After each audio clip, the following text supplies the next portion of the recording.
You know, folks, every once in a while you go on a journey. And when you go on that journey, sometimes it leads to bumpy roads. But as the manager of the 2019 World Series champion Washington Nationals, Davey Martinez once said, bumpy roads lead to beautiful places.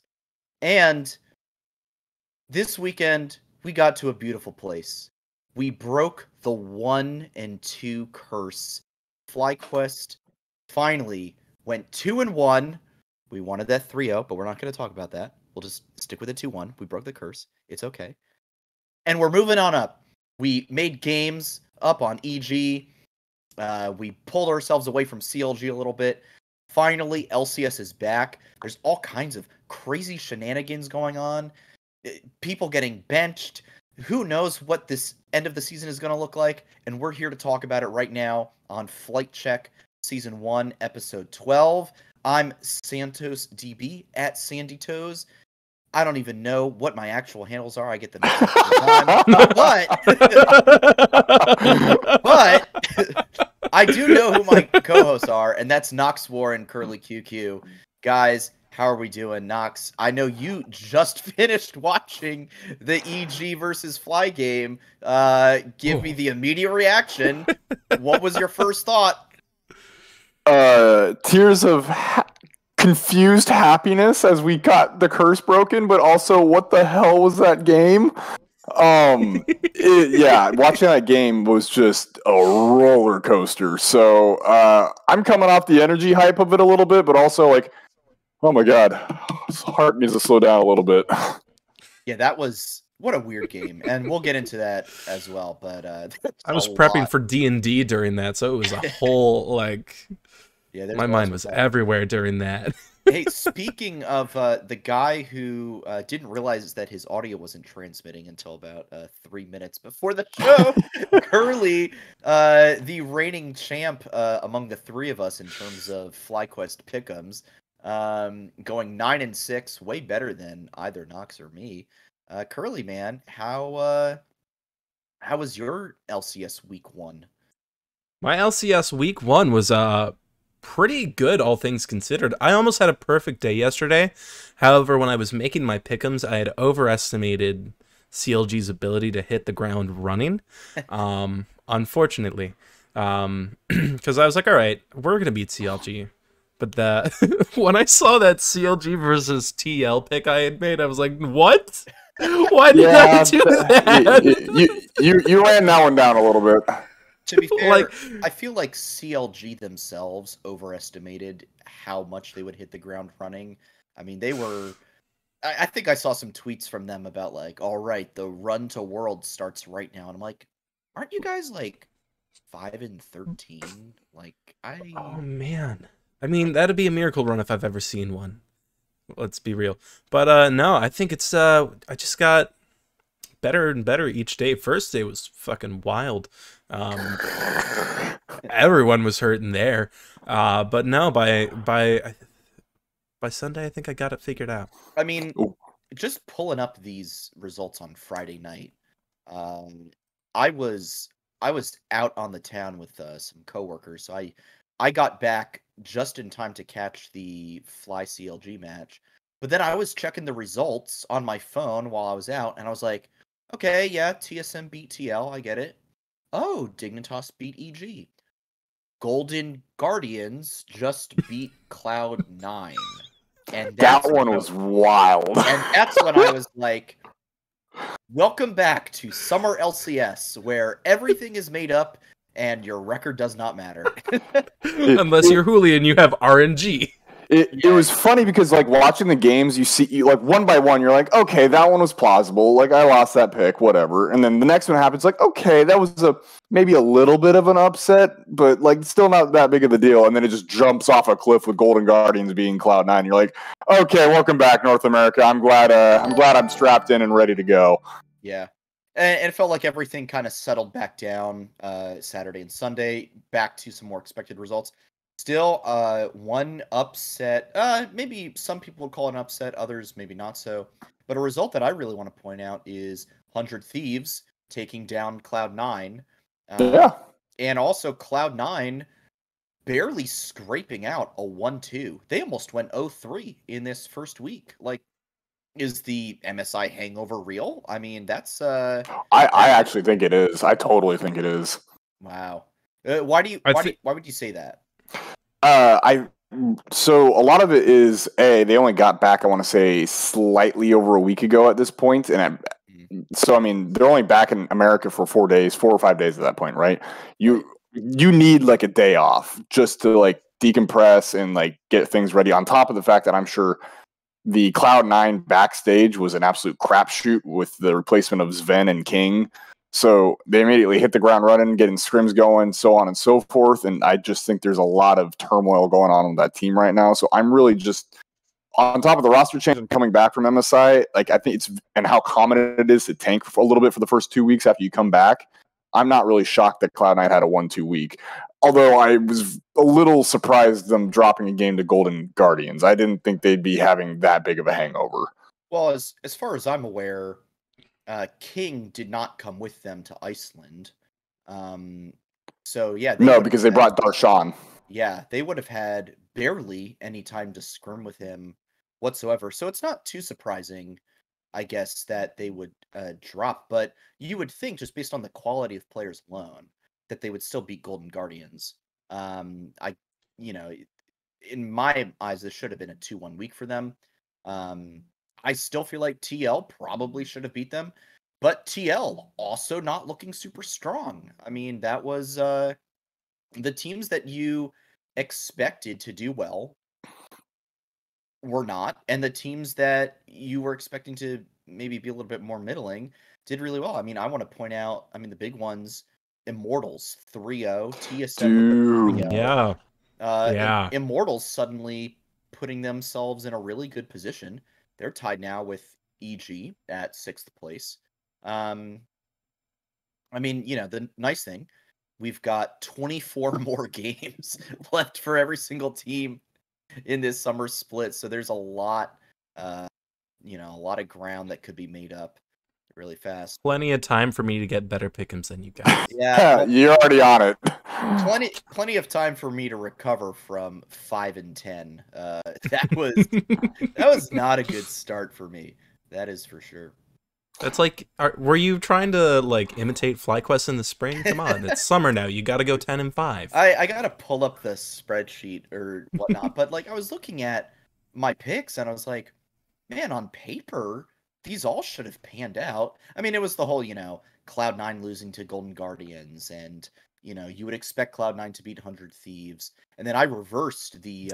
I wouldn't expect them to beat 100 Thieves. Not anymore. I had Fly beating Dignitas and then losing to EG, so I had that swapped around. Yeah, you and me both on that one, Sandy. So otherwise, speaking of Dignitas, the only reason they didn't go 3-0 was 100 Thieves. Yeah, they had a good week too. They are now, there's 3 teams tied for 3rd. You got 100T, Dig, and TL. Let me say, Dignitas Quantum Pay. Don't even bother. Please don't. We're not putting that. Please don't. Here. Yeah, please don't say the full name. Also, hold on. TSM FTX. Yeah, we're just gonna put this on record now. I will not refer to any of these teams by these secondary sponsor names. You have one name and that's it. Deal with it. TSM is just trying to collect the alphabet, if we're being honest. It's 3 letters at a time. Hammy Ham in the chat says, FlightQuest Snickers. What a FlightQuest Snickers with the ace and off to the Baron. Yeah. So I think we should get to some actual LOL coverage and discussing the weekend. Yeah, so speaking of FlightQuest, all right, first match, CLG. This was great. Great game. Nox, give me your take on this matchup. So this game was exactly what I wanted to see from the boys coming back in. It was confident. They had no issues getting into the rift and just saying, hey, here's what we're going to do. We're going to act on it. And basically, don't get me wrong, you can still clean things up here and there. But overall, I was just like, okay, like this is solid. This is a team that is below us, and we took advantage of all their weaknesses, and we looked solid and we looked good. I was very, very happy with it, and I thought it boded very, very well for us going into the rest of the weekend. And to some extent, that was true. So overall, I was extremely happy with the CLG game. There's still things that obviously we could clean up in it, but I was like, okay, perfect. That's just what I need to see. And on top of that, no matter what, secures a guaranteed advantage over CLG because we're now 3-0 against them. So that's really, really, really important. Yeah, big advantage. That's really good. I'm trying to pull up and this was the Gwen Viego game. Yeah, it Oh, was. Yeah, it was. So Curly, Okay. I'm coming right to you. Give me this Gwen. What are we? I mean, this is Licorice showed why this pick should not be allowed. Oh my god, it was so. Number one, it's like if you get Gwen and you have at least competence, you're given an advantage. And then Licorice actually showed that I think he's pretty good on the champ, aside from it being a good start.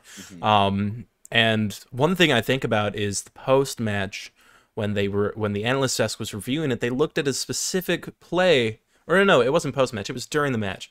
It was where he was just split-pushing bot lane, and he dove under the turret to solo kill Finn. He used all of his stacks of his ult, but none of them landed, and he still made it out with 3/4 health. And it's like, he just played it perfectly calculated, where he just got himself farm, got himself items, and then was like, all right, time to just kill the entire enemy team, which is kind of what I want to see from Licorice, where it's like he gets himself good stats and makes him a very viable solo bolo, so to speak, and like just makes himself a really difficult to fight player, and so that made me very happy to see, especially as a top laner. Yeah, for sure. And speaking of top lane, this actually brings up a point that it kind of covers the whole weekend, but I'll just bring it up right now because I just really wanted to talk about it. Longtime listeners of the show will recall that over the off season, we discussed what we wanted to see from FlightQuest, and a big talking point for us was playing through top lane a lot more and giving Licorice picks that were more powerful, enabled him to just take his mechanical prowess and just go off. And I feel like, except for maybe that Lee Sin game on versus Dignitas, we got to see him on the Wukong and we got to see him on the Gwen, and wow, I felt like he did so well, and that's exactly what we need more of if we're going to keep getting these 2-1 weeks and 3-0 weeks on our way back up the standings. I would totally agree. I think Licorice looked so much better this weekend. Ignoring the Dignitas game, but I think there's other things we can look at in that game outside of the play, although he didn't look particularly great. The Gwen game showed that he, against a top laner, I mean, honestly, I think Finn is a solid top laner, but he dominated Finn, right? So I think that was a great example of like showing that Licorice can be a star performer, because I actually have a lot of respect for Finn as a top laner individually. So the fact that Licorice was able to beat him down so much, it was like, okay, that's a solid sign. And then the other thing, which is historically, Licorice has had a lot of trouble with impact. And so in this past EG series, it was very back and forth, in which case Licorice held his ground against impact when he's historically had a very, very rough time against him. So I would say, based off the signs and what we've been talking about, he's on his way up, which is a very good thing. So continue to watch Licorice and see how he does in the coming weeks, especially with like Cloud9 coming up next, or is it Cloud9 next week that we have, I think? Yeah. We do play Yes, sir. Yeah, so like watch Licorice against Fudge and continue to watch him against other tough matchups, because I think honestly he's starting to get in the groove now that the team actually has a shot caller that allows him to kind of just like, let me focus on me. Yeah, and I mean first picking the Gwen, awesome, but then the Gangplank gets picked into it, right? And Curly, I mean, is Gangplank like an actual counter into Gwen, or is it just like supposed to outrange poker? You're kind of hurting yourself by picking Gangplank into Gwen. So is it because a little bit, because so much of Gangplank's power comes from poking with the Q. And either there's two ways that Gwen can negate that. by like if he wants to use a W and making himself untargetable, which I also believe disables the barrels. I'm not positive. But so there's that. But even aside from that, because of the poke, Gwen's passive can kind of just two minions and it's back, you know, if he does it right. So really, it's just a matter of, is it really worth it? And the answer, in my opinion, is no. So like Gameplank into Gwen is kind of shooting yourself in the foot, putting a hole in the side of your own ship, if you will. To extend the pirate analogy a little. To extend the pirate analogy.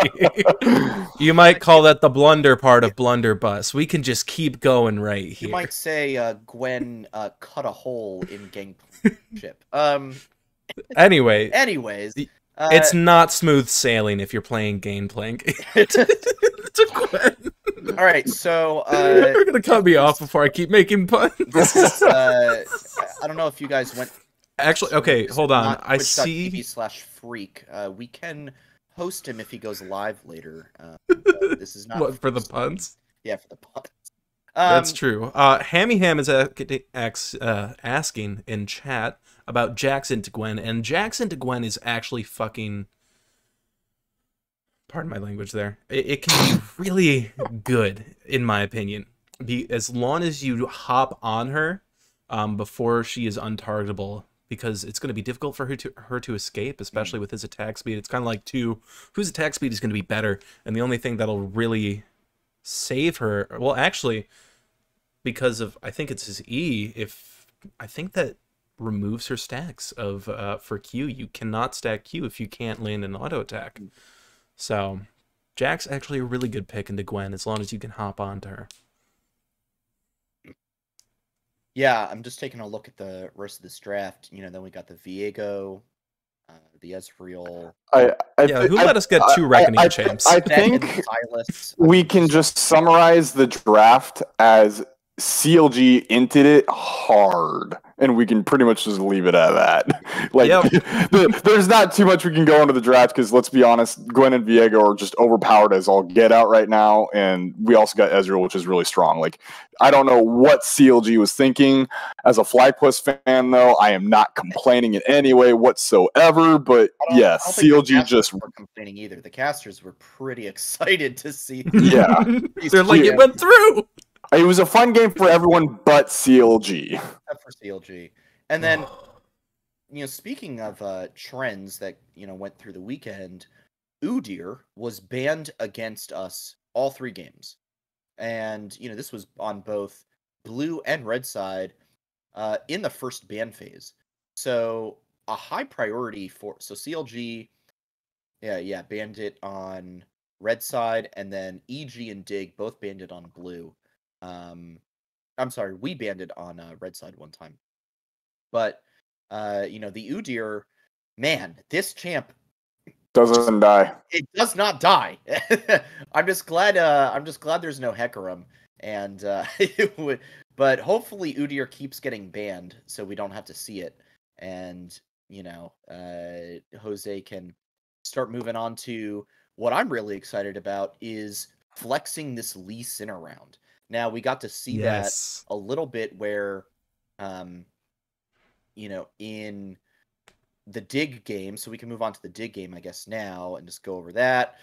I don't know how much there is to say, because I watched this game earlier today, and I was having this one thought, and then all of a sudden, I forget who the caster was at the time, it might have been Azael, you know, just points out that we had our first 3 picks were all AD champs. And I was like, ooh, yep, that's exactly what I was seeing.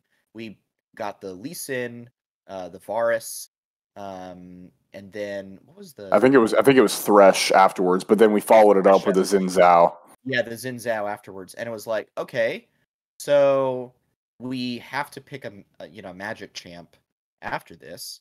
And it felt like the draft, we kind of got forced into this space where we had to snowball immediately and get ahead super far in the early game, or we would just fall behind.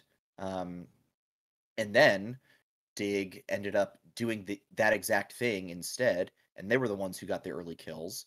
And there were a couple times where it looked, we got some good picks. And the thing I kept thinking over and over and over and over throughout this whole game was how many times Dignitas had blinking red health bars. They were all one shot, and all we needed was a nice Varus Q from Johnson to take out like 2 or 3 of them, and it was just so tilting to see them walk away with 1 HP every single time. I particularly am thinking of a play that made me so happy and upset all at the same time. And it was in the late game, and I like it because of the concept behind it, and it would have been good.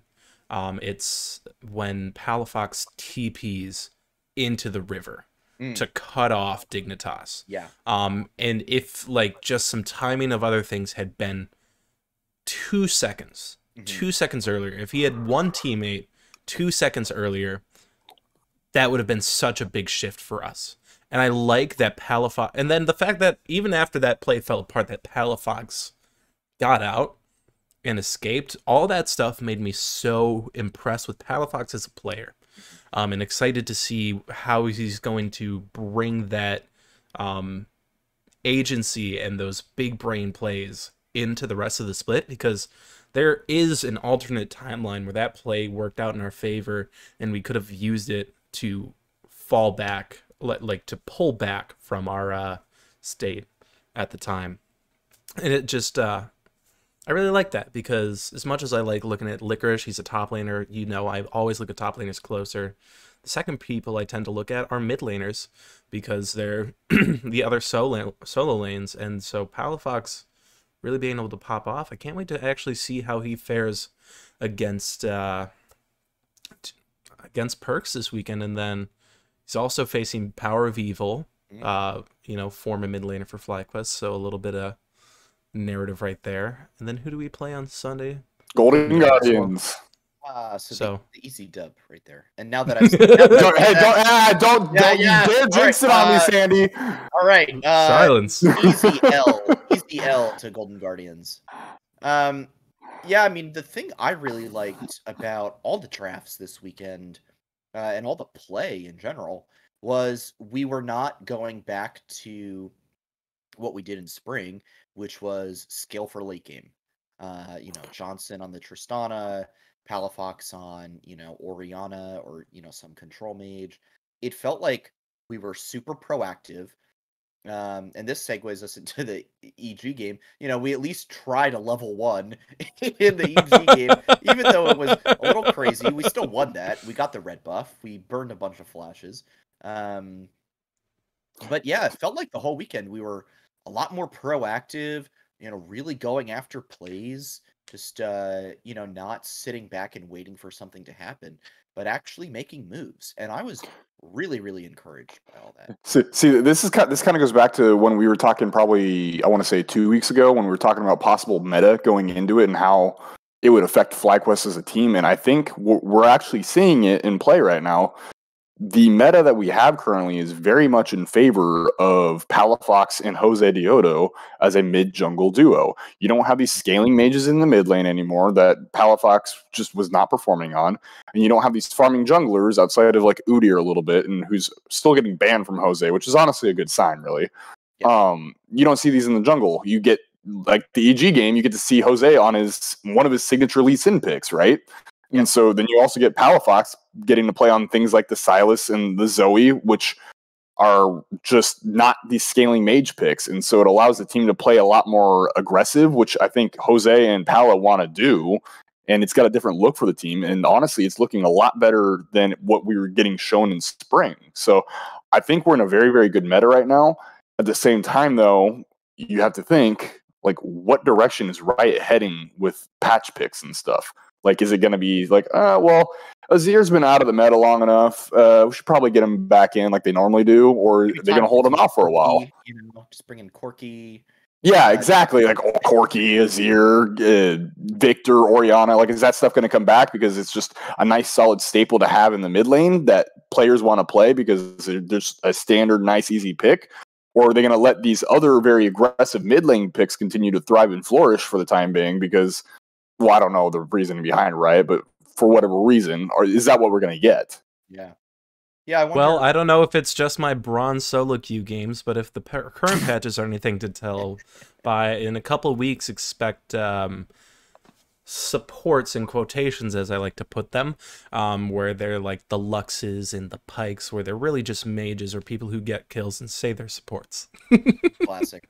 And I wonder, and I'll throw this out to you guys, but it felt like, just in watching the games this weekend, bot lane, or at least ADC, not support, because support I think is always super important, but the bot laner position itself felt kind of irrelevant. Like, it felt mostly like the games revolved around how mid jungle went, and That even is actually, top yeah, lane. It feels like right now, bot lane, again, except for support, felt super negligible. Like, doing damage, putting in the work, and like obviously, if a bot lane gets super ahead, it can be really problematic. But like, if they go even, it doesn't really matter. It felt like in these games. Nox, yeah. yeah, I mean, Yeah, either of you yeah. have thoughts Well, on I was just sitting here trying to recall any like standout moments from any of the 80 carries, and like obviously your brain goes to, like the big ones, right? Like you look towards FBI, you look towards Neo, you look towards Tactical, and I'm trying to think, and I don't really remember any like standout. Like, damn, they're doing work right now. Like Yeah. maybe Tactical a little bit at the end of that first game against TSM, right, where he was almost keeping TL alive against the onslaught that was TSM. But yeah, they were just not really visible. And that kind of ties into something like I wanted to talk to you guys about Johnson here in a little bit, but we don't have to do that now. But I Yeah. kind of want to get your opinion on what you guys thought of Johnson's play this weekend. But we don't have to do that now if you don't want to. Well, yeah, let's hit the EG match real fast. Okay. Well, we'll get back to it then. And then we'll hit Johnson and some of the other things that we want to talk about. This game, I mean, we can summarize it in one word: banger. Hang on, Yep. let me give it two words: absolute banger. I think that's a little bit better of a I description. would also like to say that I called it. I called that it would be a banger of a game. Look, I'm not gonna say you didn't. I think you actually. I don't recall. No, not at this time. I do not trust recall. you. Hey, I'm going to do a little plug here, but in the short little 2.5 minute video that we made, I believe I do call out that the past two games were banger, and if that's the case, this one probably would be too. I can look at the script if you like. I've got it If saved you, somewhere. Yeah, if you go to our YouTube channel, which is FlightCheck Podcast. By the way, this is a great moment for me to take 15 seconds and plug our new little piece of content that we're putting out there. I think it's going to be every week. Correct me if Yes, I'm wrong. I'm planning on trying to make it every single week. Every week, as much as possible, the FlightCheck weekend forecast, where Knox will be going over the upcoming matches for the weekend, with some stats and beautiful graphics provided by Mr. Curly QQ. I have almost no part in this, besides maybe a little bit of a consultation. But that's okay. I let the masters and the geniuses do what they do best. You do a wonderful job of scheduling the tweet to come out exactly Exactly when we need it, Sandy. I am your social media god, okay? I know what to do. All right, so this EG game, Nox called it as a banger. It absolutely was a banger. Right from the level 1, so you first start out with, I mean, I just watched this game like an hour ago. EG trying to come up, through Bot River. I think either Dreams or Johnson saw them.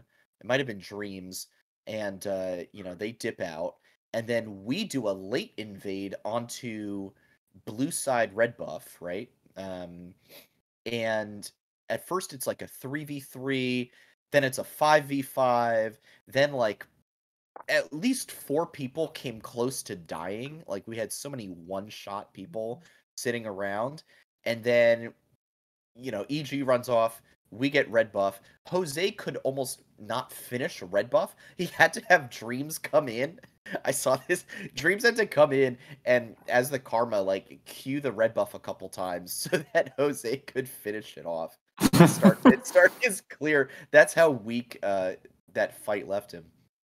But from that minute on, what a game! Just back and forth, and felt like.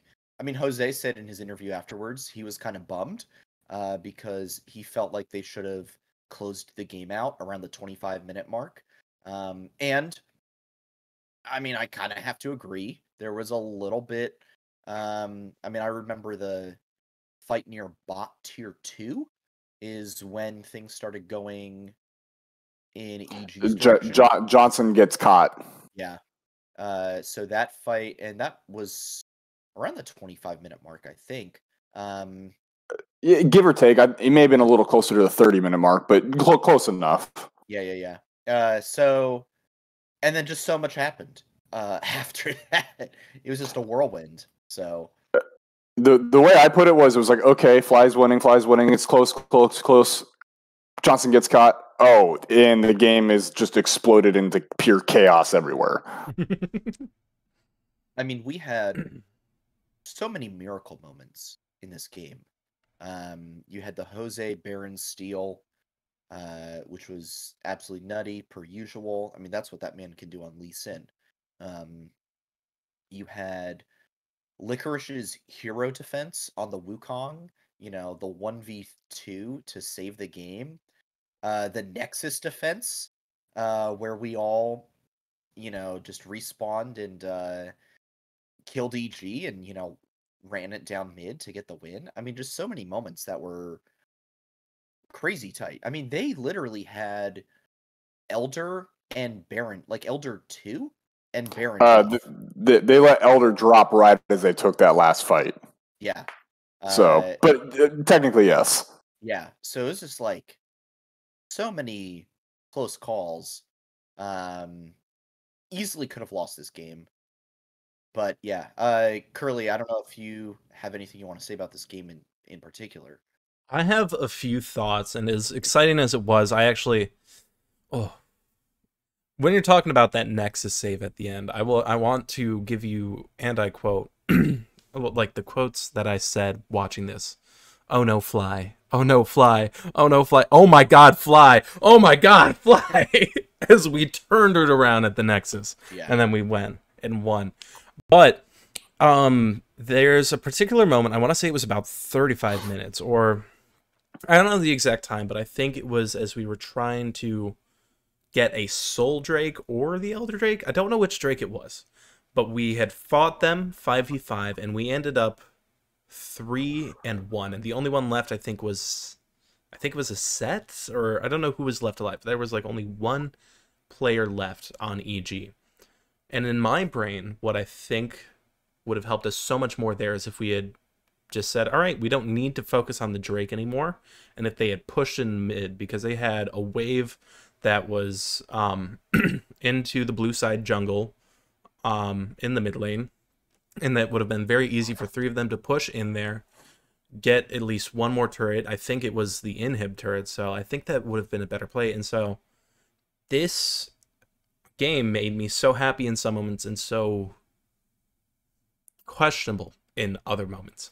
And that's one of those moments. And it gets into kind of what you talked about in the weekend forecast, consistently about our mid to late game things. And as much as I love FlyQuest and the players, and I don't know what's going on in their communication during all that, but this is one of those cases where that mid to late game questioning it really kind of hurt us and took away a quicker win opportunity that almost lost to the game in the long run.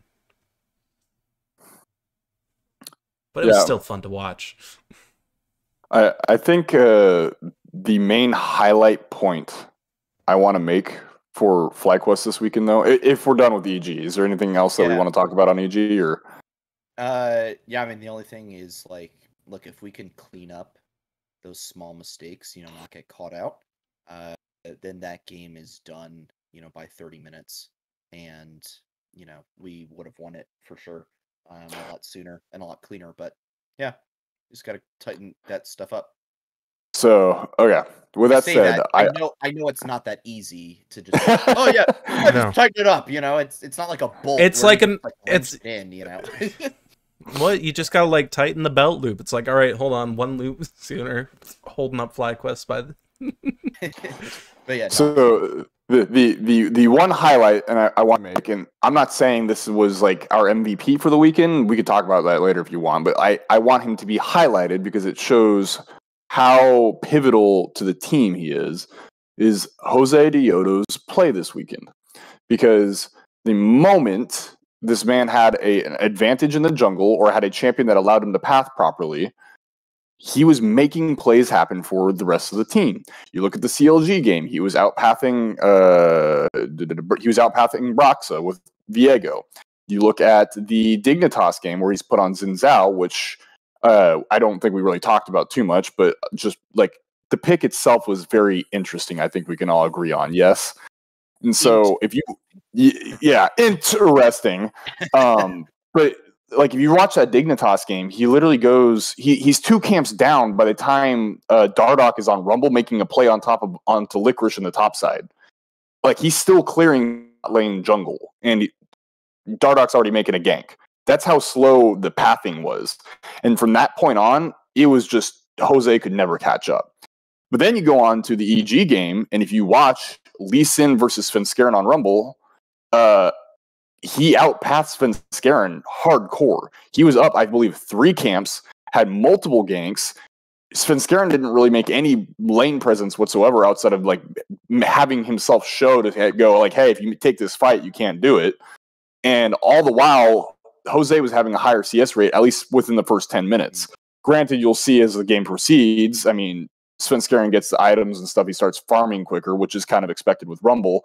But the thing is, the first 10 minutes, Jose was dictating how that game went, which is why up until the 30-minute mark of that game, FlyQuest was winning it. So, with all that said, if Jose continues to show that he can outpath his other junglers, and let's be honest, I really do think he got hampered with that Zinzao pick. If he doesn't get forced onto a bad pick like that, I think he can still beat Dardoch in that game, and it's a whole different game, right?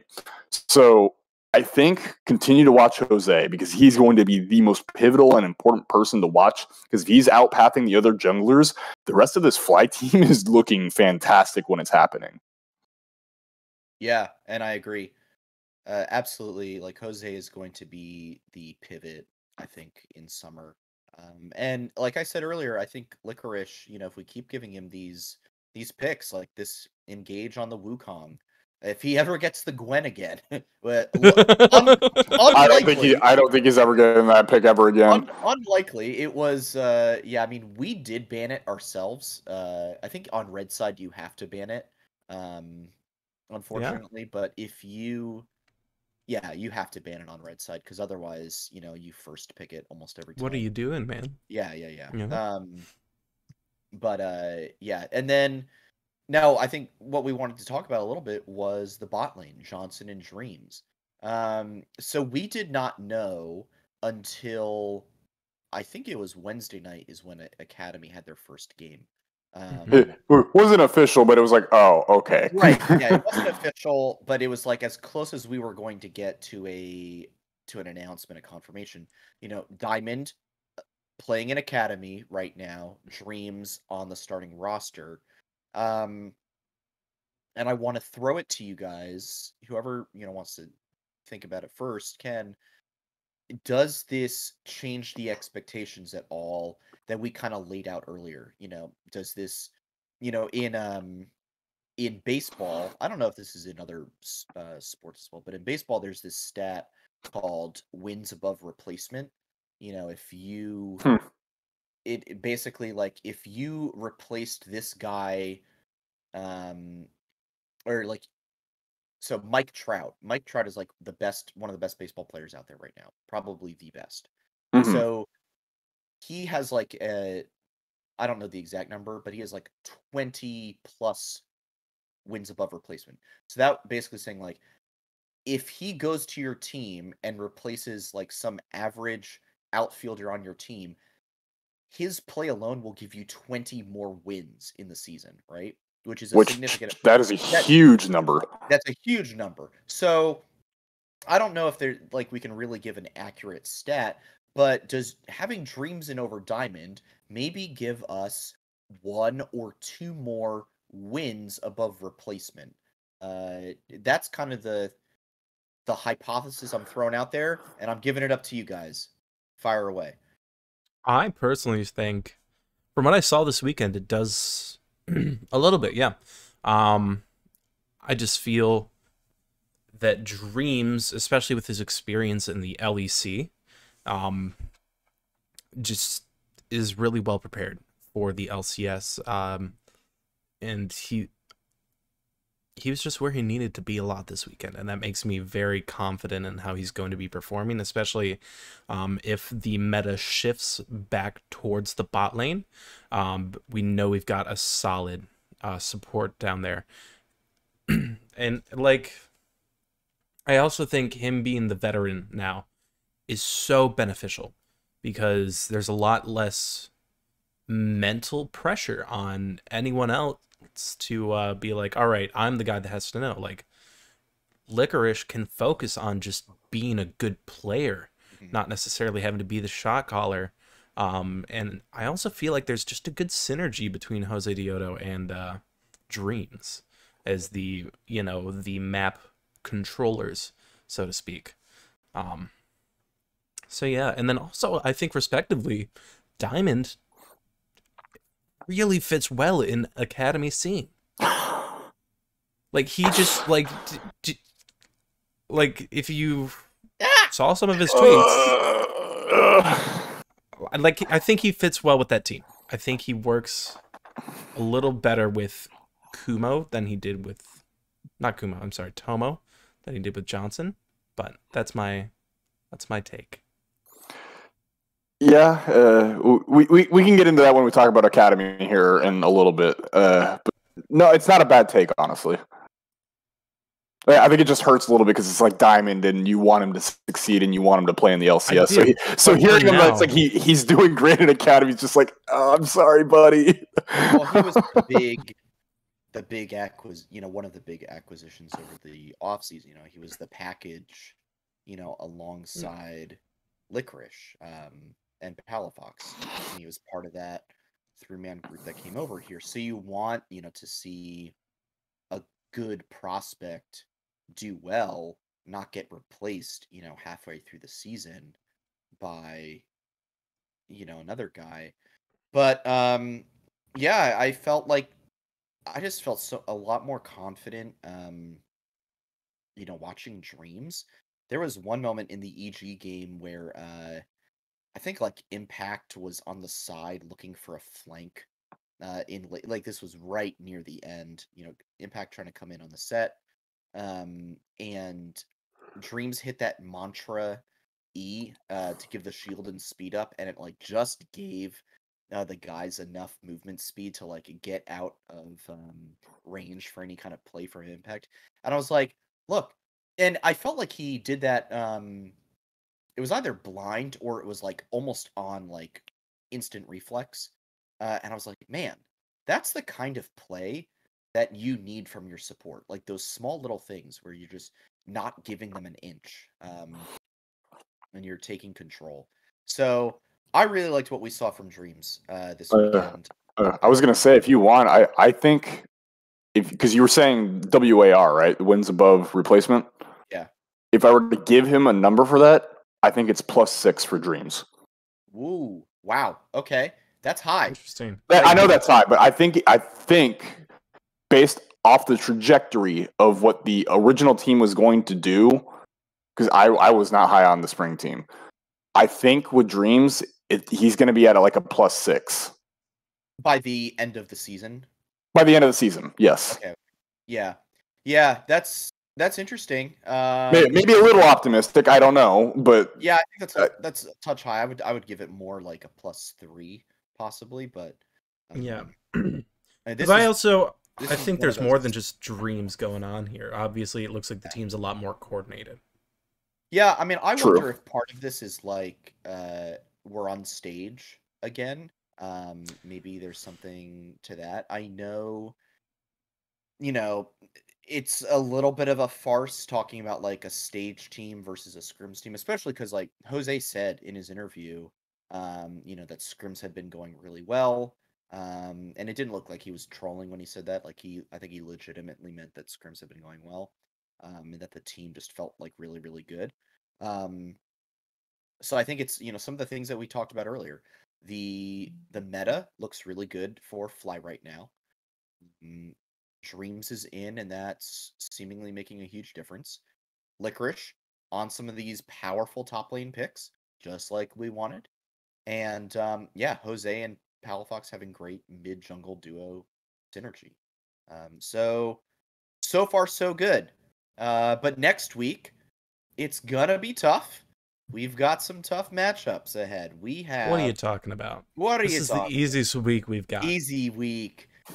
Uh, We've got a Cloud9 that doesn't even look good that right now. We're playing TSM, who we 2-0'd in spring with our past roster. And then we got 10th place Golden Guardians. It's a 3-0 week. Easy. Done. Send it. Next. Absolutely. Yeah, we got the hungover Cloud9. We got the over TSM with the 3-0 week they had this past week, they got to crash back down to earth, right? Yeah, exactly. Yeah, gravity.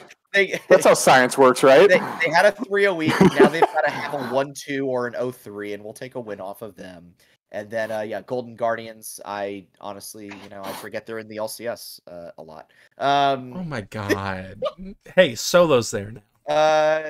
Yeah. Oh, I gotta bring this up. Did you guys see the spicy drama tweets that were going on? Dude, Curry and Revenge, and oh my gosh, dude, these tweets. All right, so for those who didn't see these tweets, it was basically like Revenge tweeted something like time to show, because I think Immortals was about to play Golden Guardians, and he was like, time to show why FlyQuest should have played me instead of Solo last year. And then Curry, who was on our coaching staff last year but is now on TSM, basically goes, yeah, we made back-to-back finals and worlds while you got 9th place in Academy. And I was just like, oh, bro, the man has a family. Like, what? Oh my word. Damn. Damn. I'm glad to see this spice back in the back on Twitter. That's great. Absolutely. Oh my gosh. Yeah. Oh, Revenge. Are you finding these tweets now? Yeah. I'm looking at it right now. I didn't see the Revenge tweet because I'm thinking of the Solo tweet where he's like, "Oh yeah, leave for one split. You let these guys win." That was good. That was funny. See, that was a really good tweet. I really enjoyed that one. Man, I really like when these guys like actually throw some shade on Twitter. It's like good. Finally, some spice in the LCS. Speaking of spice, do you think so? I want to bring this back, and this is half a joke, but not entirely. That being on stage, they're able to exchange looks that just like throw people tilt off. The other people. Like you kill them and then you look across, you're like, "What's up?" I don't know if you guys, and I gotta like stand my chair back a little bit. Dude, legit though with Dardoch. If you guys watched the Valorant Masters tournament, like these guys, like the way they set up the stage is like, they were facing each other basically, and they would win a round, and they'd like pop out of their chairs. They'd be like, "Oh, let's do it!" They'd be like yelling and screaming at their opponents on the other side of the stage. And I was like watching this, like, why do we not have this in League of Legends? Why can't we get an ace or an insane pop-off 1v3? And, Perks is over there just, like, beating his chest, like, let's go, and, like, screaming at Power of Evil across the stage. It's like, that is awesome. So, did you guys see Dardoch's pro view, though, during our match of all things, which it hurts, but it was also funny. He kept typing XD during certain moments in our game, and then at the very end of the game, he typed support difference. Oh, nice. So I don't know, like you don't see that stuff, but like at the same time, whenever like those posts pop up, you're like, okay, so there's flame going on. It was just we as the public don't get access to it.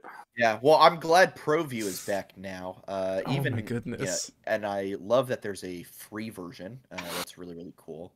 Even though a little limited to what you see, but if you want to see all the VODs, you can pay for that. All right, so 3 matches. Let's run through them real fast. Maybe get some predictions, gentlemen. FlyQuest Cloud9. That is Friday night. We are the last. Oh, I game already of the made day. my pick'ems. Yeah, we are the last game of the day again. So that means you can do what I did and go out with your coworkers Friday night and get home in time to catch the game. It's totally okay. And then, yeah, FlyQuest versus TSM and FlyQuest versus Golden Guardians on Sunday. First, Cloud9 or Clown9, as we might show them to be. I don't know. After seeing Cloud9 this weekend, this is a bit of a coin toss for me. I'm not exactly sure what to think. I go for it, Knox. I mean, here's the thing. Like Cloud9 looks off. They look hungover. They look like they really need an IV bag and just to send it all day long doing nothing. But at the end of the day, it's still Cloud9. This team did go to MSI. They picked up a crap ton of experience. And even though they did replace Sven with a different AD carry, that AD carry does look good. And while he's still meshing with the team, I think the overall experience of this team is still just a lot to overcome. Yeah. Don't get me wrong. I think it's a winnable matchup. It's not like it was back in spring where we're going into it going, oh, crap, we're playing C9 this week. We can win this. Yeah. If I'm being honest, though, I'm still in favor of C9 beating us on Friday, though. And that's not being a downer. That's just like, if I'm thinking about it, they're going to have a week to catch up. They'll have a week to figure out what went wrong this week. Mm-hmm. And I think they're kind of come into Friday going, actually, we're kind of pissed off about last week. Hello, FlyQuest. Boom. Yeah. So yeah. A little scary. Curly, I mean, what are your thoughts on this game? My thoughts on this game. So I'll tell you this. I don't remember which one, but I have between the C9 and TSM games, I have us winning one and losing the other. And admittedly, at this moment, I don't remember which is which, but I think I have us beating C9. And so, under the assumption that I have us beating C9, there's a few reasons why. Number one, I think Jose Dioto is really going to be able to shine with the current meta, especially because Blabber's not quite looking like he did in the spring, in my opinion. And so I don't know if that was just this week in MSI or if something's up with Blabber. But I think that's going to be ample opportunity for Jose Dioto to just outshine. I think Palafox, as he is right now, will be able to put up a great fight against Perks. And that makes me happy. Because Perks is supposed to be like the guy on C9 because they spent so much freaking money on him. And so if you can take on the guy, trademark Spy Kids 3. Oh my god. That was a throwback. Good throwback. But anyway, if you can take on the guy, that'll be spicy. And I don't know how much bot lane's going to play into it, but as long as we can hit the ground running there and throw them off their rhythm, it'll be good. And also, I think it'll be a real good rematch of Licorice and Fudge. Yeah. Because Fudge coming in with that MSI experience and that growth, and then Licorice coming in with that just raw Chad power. Honestly, yeah. I think that'll be fun. Yeah, I actually think this game will probably come down to top lane. That's going to be my prediction for it. What I really want to see is Lulu and Soraka top. Anything but. Please, literally anything except that. All right. TSM. The next day.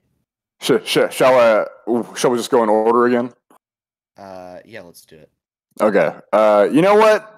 I'll be the Debbie Downer yet again. I think this time TSM's looking like they're on a roll. They look like they know what they want to do. I think they finally got their crap figured out. And this is the matchup I'm scared of most this weekend is the TSM match. Like if we end up going 2-1 this weekend, it's not because we're going to win this game. It's because we're going to win against Cloud9. So I'm going to say, honestly, I don't really have a lot of hope for this one. I think TSM's going to take this one pretty solidly. I'm hoping we put up a fight, though. I know we can. We've obviously 2-0'd them in the past. So, once again, I'm not ruling it out, but I think this one's even further in TSM's favor, in my personal opinion. See, I'm going to disagree. I think this is clearly the time for... This is not a, analysis-based... prediction. This is not a results-based prediction. This is simply a narrative-based prediction. TSM 3-0 week 1. They are going to crash back down week 2. They have to get back to the natural order of things because we need TSM fans to be salty. That is the way things are. And when they go 0-3 to 100 Thieves, FlyQuest, and CLG this week, y'all will come running back to me. Ow, Sandy Toes, how did you know? And I'll be like, look, it's TSM. Of course they were going to go 0-3 this week. Look, bud, this isn't World's Groups. They might win. All right, they're not gonna speed run it that hard. What I see here, and this isn't the TSM podcast, but I'm gonna take your quote there of 0-3 and make it 2-1, because they're definitely gonna lose to 100 Thieves. 100 Thieves, scary. They are scary right now. And so that's the match you're going to lose. And as much as I want FlyQuest to beat TSM, and I want to be wrong in this pick, I personally don't think that we'll be able to do it. I just think TSM starting out 3-0 bodes really well for them. From what I observed from their games, their mid to late game is just a little better. They're a little more decisive at moments. And so I just, as a team, unless we tighten up, as I said earlier, I think this is going to be a game that we let through the cracks just because of how TSM plays theirs. However, what will be interesting if you want to talk narratives is former teammates playing against each other in Power of Evil and Dreams, I believe, because I think they played on Misfits at the same time, correct?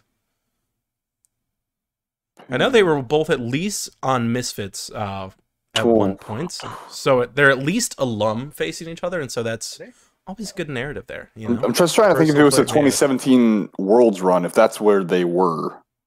Who was Hansama's support during that? Was it Dreams? On Misfits, it was Ignar. Ignar, okay, yeah. No, I'm so... Oh, wait, where did I swear Dreams was on Misfits, though.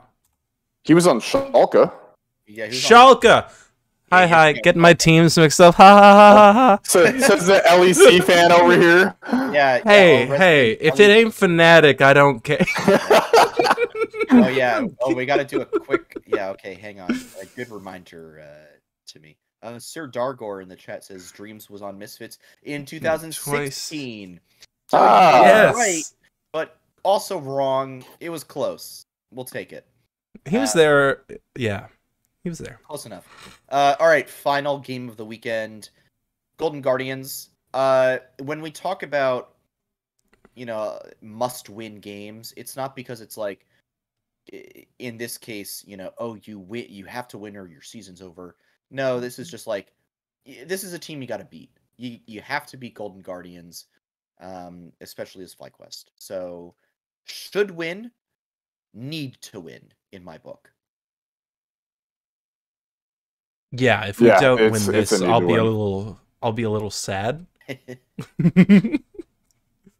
Yeah. I will be huffing the shit out of copium if we lose to Golden Guardians. Yeah, we'll be very concerned at that point. So, Yeah, I'm not gonna lie, because like if you think about the schedule, like we have Cloud9, TSM, Golden Guardians this week, right? And last week we played a bunch of middle of the pack teams, e.g. Dignitas and CLG, although CLG is below us, honestly. But I'm not. You see what I'm getting at. The week after though is when we play 100 Thieves, Team Liquid, and Immortals, and Immortals is looking really good. I'm scared for the week after next. That's what's got me terrified right now. Yeah. I mean, it's gonna be interesting. I mean, look, we're gonna have to put up or shut up, and I think we'll after week 3. I think we'll have a pretty good idea of where this team is and probably where they're headed, and whether or not we will be adjusting our expectations. So we'll see. Yeah, I'm hoping. I'm also worried that we're gonna go back to the 1-2 curse this weekend. But I think that we can definitely beat GGS and scratch out a win versus either C9 or TSM. I think it'll happen. It's too winnable. It is absolutely too winnable. Absolutely 2-1. It's even But 3-0. yeah, It's even 3-0. But at the same time, it's very much 0-3-able. All right. Well, is it 0-3-able against Golden Guardians? Look. Or am I flaming here? I mean, look. They do have 4 wins this year, so those 4 wins have come from somewhere. It's not like they can't win. So, all right. Final thing, or I've got one more thing after this that I really want to hit super fast. Sure. Turbo Fast Academy, though. Turbo Fast Academy. I watched the games. They looked pretty good. They played CLG Academy and Dig Academy. They 2-0'd CLG Academy and 1-1'd with Dig Academy. Looked pretty good. I thought they, similar to the main team, did not go back to those scaling picks, scaling comps that we were so used to seeing them. A lot more aggressiveness. Tomo and Diamond looked pretty good in terms of synergy. Yeah, I'm excited to see Kumo. I really have to say, Kumo did so freaking well this past week. Really wonderful. Off. Keep an eye on that guy. Obviously, I don't think he's going to take over for Licorice anytime soon. Licorice is too good, too valuable. But yeah, really good to see Kumo doing well. Let me. Now I gotta check and see who they play this week. I think it should be. It'll still follow the order, so they should be playing Evil Genius Academy, and then they'll be Academy playing and then C9 Academy. Yep, exactly. To this, they play Cloud9 Academy and TSM Academy, and I don't know what that is, but that's okay. That's apparently how it's going. At least they're playing C9 Academy. Yeah. You're 50% correct there. Yeah, C9 Academy and TSM Academy. So, honestly, I don't know Academy well enough to give any predictions on that. It's not super relevant. They should. They in my opinion, the Academy boys should be fine enough to make it through to Proving Grounds, and I'm not really worried about that. Academy's going to stomp. Yeah, they'll make it through to Proving Grounds. I could throw out a prediction. I've seen enough that I feel confident giving out a little something. I think we'll probably go 1-1 against Cloud9 Academy. Their Academy team is actually really, really good, especially with Sven on it. Like, Jesus Christ, he's been rolling Academy players. But you have to respect how good our Academy team is. Like, they're not consistently number one, but I think a lot of people are sleeping on our Academy team. Like, they look good. So I'm predicting a 1-1 with Cloud9 Academy because I think honestly Sven's probably going to roll over us one game, but then I think we're also going to take a game where it's just like, y'all were sleeping on us. What's up? And then I'm still not super impressed with TSM Academy. I think they're still trying to figure out their players a little bit. I think we should be able to 2-0 that one. Yeah. 3-1 week for us. Another 3-1 week. That'd be really good for the Academy. Honestly. Also, for what I said about Dreams looking good in Academy, I want to phrase it this way. Diamond? Diamond. Hey, don't tell me what I said.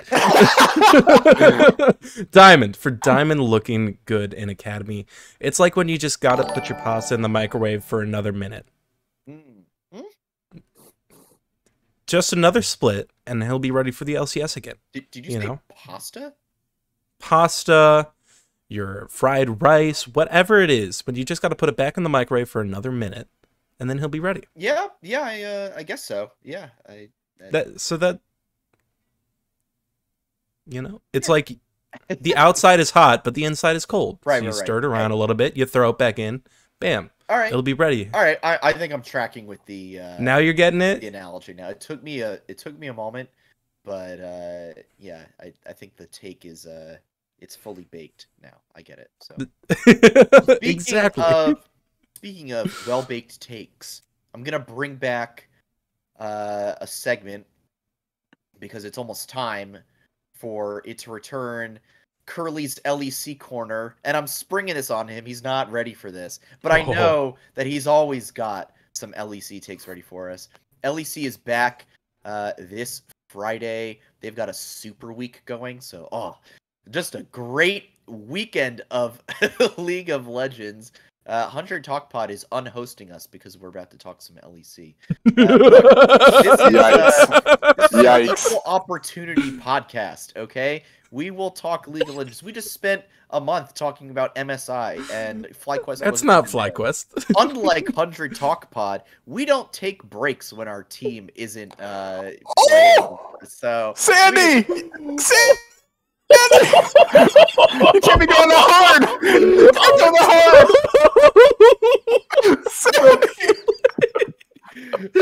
Oh my god, Cole and Sandy are gonna throw down now. It's a 1v1 on... Oh boy. Alright, well, yeah, Cole and Jordan, you can at me on Twitter later, or clip it and play it. You know what needs to happen now, Sandy? You need to go play in their rec league, and you need to go get wrecked by one of their players. Is what needs to happen. You mean for the second time? Because I went and played in rec league one time and got absolutely destroyed. Oh man. Yeah. Well. Okay. LEC. Ooh, they have a good flex back. Mad respect to them. We had anyway, LEC. We had some wild changes in LEC. Vitality changed over their roster. Fnatic did some crazy stuff. Who else changed? Ender left the analyst desk. Not that that's a team thing. That's just a personal thing. Ender. Schalke changed their roster. A lot. Basically, I want to say there's, aside from G2, no, like, everyone made a shift. So G2 and Rogue. Mad, Rogue. Yeah, SK changed up. Vitality changed. I'm looking at Worldgamepedia, and half the rosters aren't even filled on here, so I can't add to this discussion, to be honest. So from what I know, I'm looking at it right now. But yeah. Misfits, Rogue, G2, and Mad, to my knowledge, are all the same. Yeah. Astralis, sorry guys, you're the GG of LEC. I don't look at you too much. No flame there. It's just how it be. XL, I want to say, made some, and they attempted to make more. But, so, I guess for Curly's LEC corner, to keep it short and sweet, because admittedly, I've got a lot more to take in, is I think it's going to be wild, seeing how all of these shifts play out. I don't know who's going to be stronger. I don't know who's going to be weaker. Personally, I think Selfmade as a player is going to be a good lifeblood to Vitality. So I think they're going to be able to make it out of where they finished last season, which, let me get the standings here. So they were... Oh, wait, that's the Summers. Why do you have the summer split, LEC? Come on. All right. Hold on. I'm so sorry, guys. I want to say Vitality was second to last. I want to say they were 9th. So we're going to go with that. We're going to go with they were 9th, and I think they're going to do better with that. But for me, Fnatic, this is going to be an interesting weekend. I know today they had an Ask Me Anything where Adam was in there, Bwippa was in there, Yamato was in there, along with some other staff. And so there was a lot of questions that were able to be asked by the community. And granted, I was streaming during that, so I don't know. But once I review that, I'll probably have some tweets that you can look at curly_QQ_. Excellent. Well, But yeah, I'm excited to get a full weekend of League of Legends back. LCK Oh, yeah. starts in 2 days, I think Wednesday morning, 4 a.m. Eastern time.